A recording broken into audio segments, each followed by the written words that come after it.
43. poglavlje na jednom mjestu govori o ovom. Zašto ne treba da razmišljamo o stvari koje su prošle? Kaže ovako. Isaija 43, 18 i 19. 18 i 19 stih kažu ovako. Ne spominjite ono što je davnašnje. Ne mislite na ono što je zastarjelo. Evo, činim nešto novo. Već nastaje. Zar ne opažate?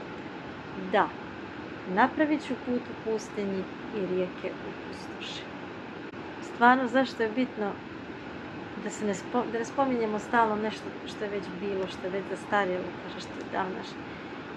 Jer Bog čini nešto novo. Dakle, mi dosta puta nekad ne možemo da vidimo, znači ono što nam je pred nosem, što je novo, što Bog stvara, zato što smo previše fokusirani na prošlost, na nešto što je jednostavno, što je prošlo, što više nije aktualno, da kažem.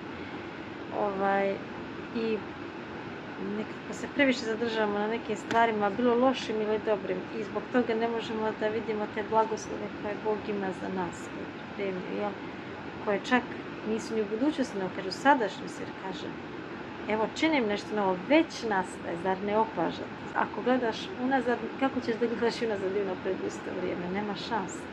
Ako hoćeš da ideš unapred, da ideš napred, zaista da napreduješ, zaboravi ono što je bilo.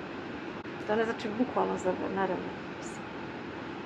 I dalje ćeš se sjećati, dalje će se nekad vraćati neke scene i neke situacije, ali to ne znači da treba o njima razmišljati i preokupiti, da te to toliko preokupira da ne možeš da ideš naprijed i da ne možeš da vidiš neke stvari koje se sada dešavaju u tvom životu i koje Bog već radi, koje su tu.